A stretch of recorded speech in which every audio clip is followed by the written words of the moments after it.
బేతాళ కథలలోని ఘోరమైన పరిహారం. విసుగు చెందని విక్రమార్కుడు చెట్టు వద్దకు తిరిగి వెళ్ళి చెట్టు నుంచి శవాన్ని దించి భుజాన్ని వేసుకొని ఎప్పట్లాగే మౌనంగా శ్మశానంకేసి నడవసాగాడు. అప్పుడు శవంలోని బేతాళుడు, రాజా, నిన్ను చూస్తే యక్షదత్తుడి పరిహారం చెల్లించడానికి ఘోరమైన పాటలు పడిన సాలంకులు జ్ఞాపకం వస్తున్నారు. వారి కథ చెబుతాను, శ్రమ తెలియకుండా విను అంటూ ఇలా చెప్పసాగాడు. బ్రహ్మదేశపు పశ్చిమ తీరాన గల తారాద్వీపంలో ఒక దుర్బలుడైన రాజు రాజ్యం చేస్తూ ఉండేవాడు.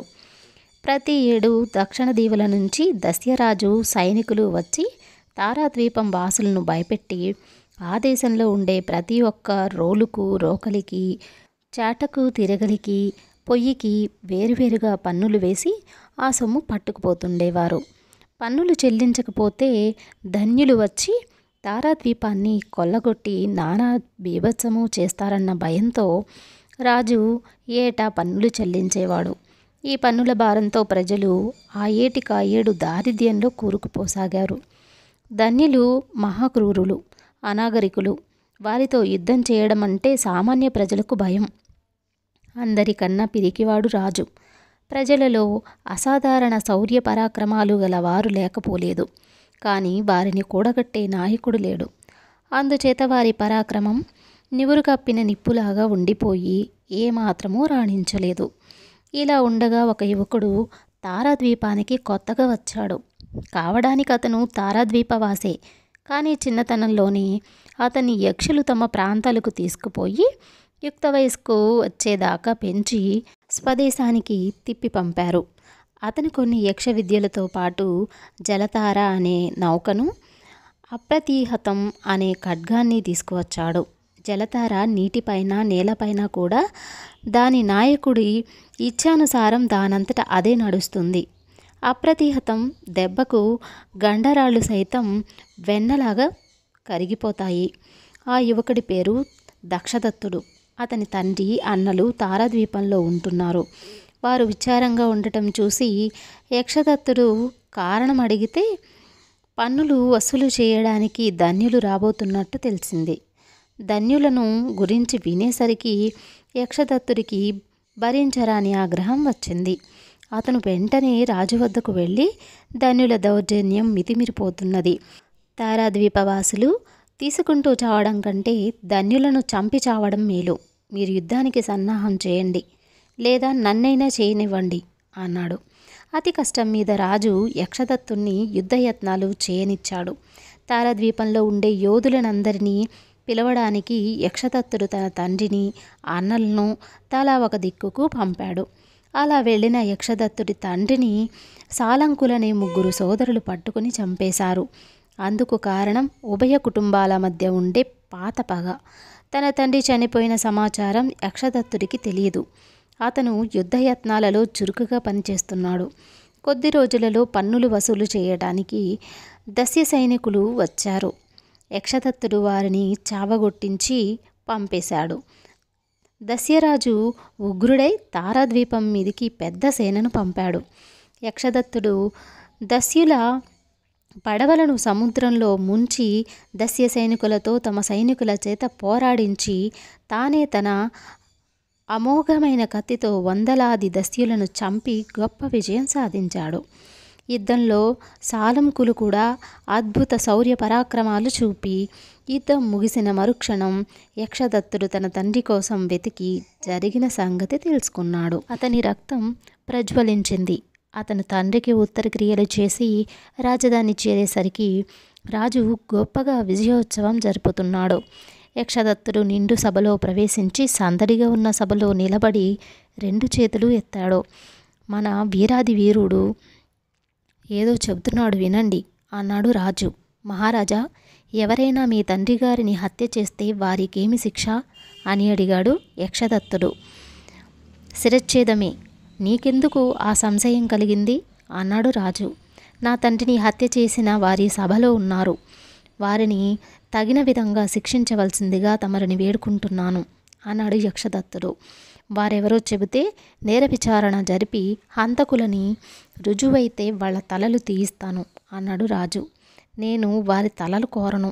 నా తండ్రి హత్యకు వారు తగిన పరిహారం చెల్లిస్తే చాలు, నేను తృప్తి పడతాను అన్నాడు యక్షదత్తుడు. వెంటనే సాలంకులు ముగ్గురు లేచి నిలబడి, నీవు కోరే పరిహారం ఏమిటి అని అడిగారు.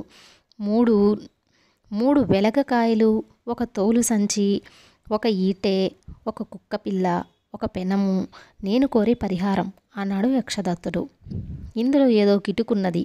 నీ తండ్రి హత్యకు ఇంత కొద్దిపాటి పరిహారం కోరుతున్నావంటే ఎవరు నమ్ముతారు అన్నాడు సాలంకులలో పెద్దవాడు. ఇంకా వివరంగా చెబుతాను. నేను కోరే వెలగకాయలు తూర్పు దీవిలోని ఒక తోటలో ఉన్నాయి. అవి బంగారు రంగులో ఉంటాయి. అవి మనిషి తల పరిమాణంలో ఉంటాయి. వాటి గుజ్జు తేనె రుచి కలిగి ఉంటుంది. గాయాలను కానీ రోగాలను కానీ నయం చేస్తుంది. యవన ద్వీప రాజు వద్ద నేను కోరే తోలు సంచి ఉంది. అది కూడా ఎంతేసి గాయాలను వ్యాధులను స్పర్శ మాత్రాన నయం చేస్తుంది. నేను కోరే ఈటె ప్రవాళ ద్వీప రాజు వద్ద ఉంది. దాని మొన తాకిన వాళ్ళు నిలువున భస్మమైపోతారు. అది మామూలుగానే నిప్పులు కక్కుతూ ఉంటుంది. అందుచేత దాని ములికిని ఒత్తప్పుడు నీటి తొట్టెలో ఉంచుతారు. కుక్కపిల్ల రాక్షస ద్వీపంలో ఉంది. దాన్ని చూసి సింహ వ్యాఘ్రహాలు వంటి క్రూర మృగాలు సైతం పారిపోతాయి. నేను చెప్పిన పెనం వారుణ ద్వీపంలో ఉంది. ఆ ద్వీపం ఎక్కడ ఉన్నది తెలుసుకోవడమే అసాధ్యం. అది కావడానికి ద్వీపమే కానీ సముద్రాలపైన ఎక్కడ దాని జాడ కనబడదు. నాకు ఈ పరిహారం చెల్లించినట్లయితే మరే శిక్ష జరగాలని నేను కోరను అన్నాడు యక్షదత్తుడు. సాలంకులు ముగ్గురు కూడబలుక్కొని యక్షదత్తుడితో, నీ జలతారను మాకిచ్చినట్టయితే ఇన్ని చోట్లకు వెళ్ళి నీవు కోరిన వస్తువులు తీసుకువస్తాం అన్నారు. యక్షదత్తుడు సరేనన్నాడు. సాలంకులు జలతార పైన బయలుదేరారు. యక్షదత్తుడు కోరిన వస్తువులలో ఏది తేవాలన్నా ప్రాణాలతో చెలగాటమేనని వారికి తెలుసు. అయినా వారు అంతులేని ధైర్య సాహసాలు కలవారు కావడం చేత ఈ ప్రయత్నంలో చావడానికి కూడా వారు సిద్ధపడ్డారు. వారు ముందు తూర్పు దీవికి వెళ్ళి అక్కడి బంగారు వెలగపళ్ళ చెట్టును దూరం నుంచి చూశారు. ఆ చెట్టు కింద ముగ్గురు విలుకాళ్ళు కాపలా ఉన్నారు. సాలంకులు 3 డేగలను ఆ చెట్టు దిక్కుగా వదిలారు. చెట్టు కింద కాపలా ఉన్న వాళ్ళు వాటిని చూసి బాణాలు ఎక్కుపెట్టే లోపుగా అవి కొంత దూరంలో ఎగురుతూ అటు ఇటు తిరిగసాగాయి. కాపలా వాళ్ళు వాటిని కొట్టడం కోసం చెట్టు కిందికి దిగివచ్చి వెళ్ళిపోయారు. ఆ సమయంలో సాలంకులలో ఒకడు చెట్టెక్కి బంగారు వెలగకాయలను కోసుకుని దిగివచ్చాడు. ఈలోపుగా కాపలా వాళ్ళు మోసం గ్రహించి వారిపై బాణాలు విసిరారు. కానీ వాటిని తప్పించుకుని సాలంకులు జలతారలో వచ్చిపడ్డారు. తరువాత సాలంకులు తమ పడవలో యవన ద్వీపాన్ని చేరుకొని అక్కడి రాజు వద్దకు భట్రాజుల వేషాలు ధరించి వెళ్ళి ఆయన పైన స్తోత్రపాఠాలు చదివి పద్యాలు చెప్పారు. రాజు ఏ బహుమానం కావాలో కోరుకోమన్నాడు. సాలంకులు ఆయన వద్ద ఉండే తోలు సంచి అడిగారు. దాన్ని దేవుడు అడిగినా ఇవ్వను, కావలిస్తే దాని నిండా బంగారం కొలిచి ఇస్తాను, పట్టుకుపోమన్నాడు యవనరాజు.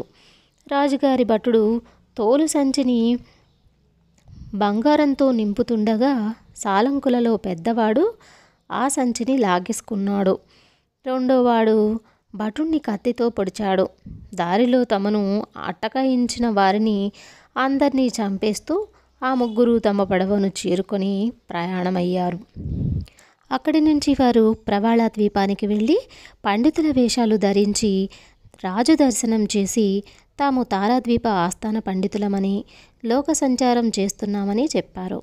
రాజు సంతోషించి వారిని సత్కరించి తన వద్ద ఉన్న వింతలతో పాటు నిప్పులు కక్కే ఈటెను కూడా చూపాడు. సాలంకులలో ఒకడు ఈటెను అమాయకంగా నీళ్ల తట్టులో నుంచి పైకి తీసేసరికి దాని మొన నుంచి నిప్పురవ్వలు పొగలు చిమ్మాయి. రాజు దాన్ని తాకవద్దని కేకలు పెట్టాడు. గందరగోళం జరిగింది. ఆ గందరగోళంలో సాలంకులు పారిపోజూచారు. కానీ రాజు మోసం గ్రహించి తన భటులను కేక పెడుతూ కత్తి దూసి సాలంకులపై కలియబడ్డాడు. సాలంకులు రాజును చంపి రాజభటులతో చాలాసేపు ఘోరంగా పోరాడి అందరినీ చంపి తాము గాయపడి ఎలాగో పడవను చేరుకున్నారు. ఇంకా రాక్షస ద్వీపానికి వెళ్ళి కుక్క పిల్లులను తేవాలి.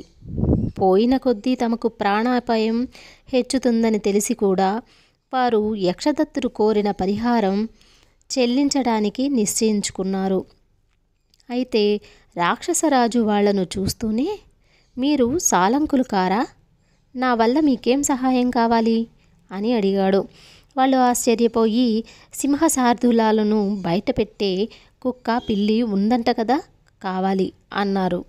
తీసుకుపోండి, మీ సాహస కృత్యాలు మాకు తెలియవచ్చాయి. నేను ఈ కుక్క పిల్లి ఇవ్వనంటే మీరు తీసుకోకుండా ఉంటారా? అందుచేత స్నేహపూర్వకంగానే తీసుకోండి అన్నాడు రాక్షసరాజు. సాలంకులు అతనికి కృతజ్ఞత తెలిపి, మీకెప్పుడు ఏ యుద్ధాలలో మా సహాయం కావాలన్నా కాకి చేత కబురు పంపితే మేం వచ్చి వాలిపోతాం అని రాక్షసరాజు వద్ద సెలవు పుచ్చుకున్నారు. ఇంకా వాళ్ళు వరుణ ద్వీపం నుంచి ఒక పెనం తీసుకురావాల్సి ఉంది. కానీ ఆ వరుణ ద్వీపం ఎక్కడ ఉన్నది వాళ్ళకి అంతు చిక్కలేదు. అది తూర్పు సముద్రంలోనే ఏ ప్రాంతంలోనో నీటి మట్టానికి 100 నిలువుల లోతులో ఉంటుందని రాక్షసరాజు వాళ్లకు చెప్పాడు. అక్కడ బహుక్రూరులు మహాబలులు అయిన జలరాక్షసులు ఉంటారట. సాలంకులు తమలో తాము కూడబడుకొని వారుణ ద్వీపానికి వెళ్లకుండా తిన్నగా తారాద్వీపానికి వెళ్ళి తాము సాధించి తెచ్చిన వాటితో యక్షదత్తుడు తృప్తి పడతాడేమో చూద్దామనుకున్నారు. ఎందుకంటే మిగిలిన వస్తువుల మహిమలు చెప్పాడు గాని యక్షదత్తుడు ఆ పెనానికి ఏ మహత్తు ఉన్నట్టు చెప్పలేదు. పెనం తెచ్చి తీరాలని పట్టుపడితే వారుణ ద్వీపాన్ని వెతుక్కుంటూ అప్పుడే బయలుదేరవచ్చు. ఇలా అనుకొని సాలంకులు తారాద్వీపానికి తిరిగి వచ్చి యక్షదత్తుడికి తాము తెచ్చిన వెలగకాయలు, తోలు సంచి, నిప్పు కక్కే ఈట, కుక్క పిల్ల ఇచ్చి, యక్షదత్త, నీ పరిహారం చెల్లినట్టేనా అని అడిగారు. ఇంకా వారుణ ద్వీపం నుంచి మీరు పెనం తెచ్చి ఇవ్వాల్సి ఉంది అన్నాడు యక్షదత్తుడు. సాలంకులు మరొకసారి జలతారును అరువు తీసుకొని తూర్పు సముద్రం కేసి బయలుదేరారు. యక్షదత్తుడు తాను పరిహారంగా పుచ్చుకున్న వాటినన్నిటినీ తారాద్వీపరాజుకు సమర్పిస్తూ, మహారాజా, దస్యులు ఈసారి మన చేతిలో ఓడారే కానీ మన పైకి మరింత పెద్ద సేనతో ఎప్పుడు వచ్చి పడినా పడవచ్చు. అప్పుడు వారిని జయించటానికి ఈ వస్తువులన్నీ మనకు అవసరం. అందుచేత వీటిని మీ ఆధీనంలో జాగ్రత్తగా ఉంచండి అన్నాడు. సాలంకులు సువర్ణ ద్వీపంలో కొంతకాలం ఉండి అక్కడ వాళ్ళ వద్ద సముద్రం అడుగున దీర్ఘకాలం నుండి ఉండే విద్య నేర్చుకున్నారు. వారు అనేక మాసాల పాటు తూర్పు సముద్రం అంతా గాలించి చివరకు వరుణ ద్వీపం కనిపెట్టారు. వారుణ ద్వీపం 100 నిలువుల లోతులో ఉంది. కానీ దాని చుట్టూ ఉండే సముద్రం అనేక వేల నిలువ లోతులో ఉంది. ఆ ద్వీపం మీద భయంకరమైన జలరాక్షసులుంటున్నారు. సాలంకులు రాత్రివేళ ఆ ద్వీపం మీదికి తిరిగి ఒక జలరాక్షసి ఇంట ప్రవేశించి ఎలాగైతేనేం ఒక పెనం పట్టుకున్నాడు. వారు దానితో బయటికి వస్తుండగా 2 జలరాక్షసులు వారిని తరిమి పట్టుకొని తమ వాడి గోళ్లతో కండలు పీకసాగారు. 2 సాలంకులు ఆ రాక్షసులకు వశులైపోయి ఏమీ చెయ్యలేని స్థితిలో ఉండగా 3వవాడు కత్తితో పోరాడి 2 రాక్షసులను చంపి తన తమ్ములనిద్దరినీ చెరొక చంకన వేసుకొని నీటిపైన ఉన్న జలతారలో చేరాడు. 3 బాగానే గాయపడ్డారు. కానీ పెద్దవాడి కన్నా మిగిలిన 2 మరింత తీవ్రంగా గాయపడి స్పృహ తప్పి కొన ప్రాణాలలో ఉన్నారు. తన యజమాని మనసు తెలుసుకొని నడవగల జలతార అతి వేగంగా బయలుదేరి తారాద్వీపం చేరుకుని నీటి ఒడ్డున ఆగక తిన్నగా రాజభవనం ప్రవేశించింది. సాలంకులలో పెద్దవాడు తాను తెచ్చిన పెనాన్ని యక్షదత్తుడికి అందిస్తూ, నీ రుణం తీరింది, మేం ప్రాణాలు విడుస్తున్నాం అని పడిపోయాడు. మిగిలిన 2 అదివరకే ప్రాణం పోయినట్టుగా పడి ఉన్నారు. యక్షదత్తుడు వెంటనే తోలు సంచి తెప్పించి సాలంకుల గాయాలన్నిటినీ దానితో తుడిచాడు. కొద్దిసేపటికల్లా వాళ్ళు కోలుకొని బతికి బట్ట కట్టారు. బేతాళుడి కథ చెప్పి, రాజా, నాకొక చిన్న సందేహం. యక్షదత్తుడు తన తండ్రిని హత్య చేసిన సాలంకులు చావాలనే కదా పరిహారం కోరాడు. ముఖ్యంగా జలరాక్షసుల నుంచి పెనం కోరటం అందుకే కదా. అలాంటప్పుడు అతను వారిని ఎందుకు బతకనిచ్చాడు? ఈ సందేహానికి సమాధానం తెలిసి కూడా చెప్పకపోయావో నీ తల పగిలిపోతుంది అన్నాడు. దానికి విక్రమార్కుడు, యక్షదత్తుడు సాలంకుల చావు కోరినట్టు ఎక్కడా కనబడదు. అతను కోరి ఉంటే తారాద్వీప రాజు వారిని శిరచ్ఛేదం చేసి ఉండును. ఎందుకంటే తారాద్వీపానికి యక్షదత్తుడు చేసిన సేవ అపారమైనది. అతను తన పరిహారం కోరటంలో కూడా తారాద్వీపానికి ముందు ముందు దస్యుల భయం రాకుండా ఉండటమే ఆశయంగా పెట్టుకున్నాడు. సాలంకులను జలరాక్షసుల పైకి పంపడంలో అతనికి దురుద్దేశం ఉన్నట్టు కనబడే మాట నిజమే, కానీ అందులో కూడా అతను మేలే ఆలోచించాడు. జలరాక్షసుల బాతపడి కూడా ప్రాణాలతో తిరిగి వచ్చిన సాహసవంతులు తారాద్వీపంలో ఉన్నారని తెలిస్తే దస్యులు తారాద్వీపం మీదికి మరొకసారి రావడానికి భయపడతారు.